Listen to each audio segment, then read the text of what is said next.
Hello guys, another video na naman tayo for today.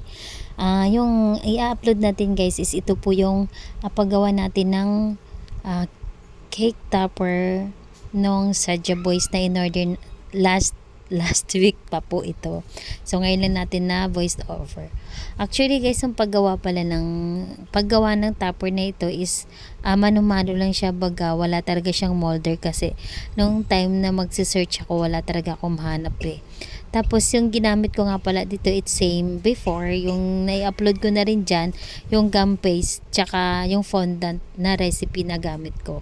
So yung Sadya Boys is medyo panapanahon siya ngayon, parang viral sa mga bata. Actually hindi ko nga talaga kilala siya noon So ngayon, alam ko na ito, 5 pa lang topper na yan guys. So sa magpo-price reveal pala nagtatanong po kung magkano po ba yung isang topper ng nitong Sadya Boys. Actually, yung charge ko dito is 500 plus each po talaga. Actually, medyo mura na nga yan siya kaysa sa iba. Mas mahal po sa iba mag-charge ng ganyan. Kasi sa paggawa po ng topper guys is uubusin niya talaga yung oras mo. Sa paggawa ng 5 topper na yan, almost half day yan natapos sa paggawa niyan, or sobra pa yata kasi yung half day na yun hindi pa siya talaga totally tapos eh. So sa paggawa niyan, ang sakit sa likod kasi ilang oras talaga yan, kasi details yan eh. Actually dapat isasuggest ko dyan sa nag-order kay Miss Mary Rose, hello po.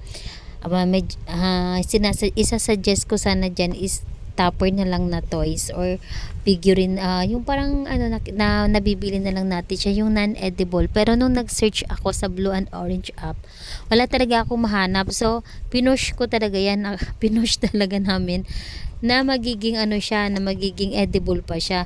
Pero nung una nga parang ayoko pa, parang kaya ba to? Kaya ba tong gawin? Kasi 5 siya eh. So tapos ang nangyari diyan, medyo rush order pa siya kasi dapat 1 week before sana eh. Kaya lang nung time na yon parang 3 days ganun. Kaya nung pag-book niya agad yan at na-confirm, ginawa na po agad yan para titigas yung ating topper. So pag naman dyan, medyo umuulan pa kasi nung time na yan eh. So yung ginawa namin dyan is nagdagdag kami ng more tylose, at saka yung recipe naman natin ng gum paste is naman talaga, subok ko na talaga. So hindi talaga iiyak pag may ulan. O, diba yan guys.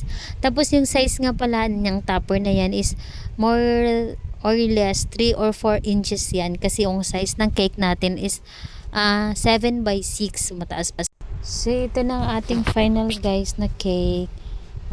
Thank you for watching. Hanggang next upload ulit. O diba, nabitin tayo sa oras. Bye. Babush.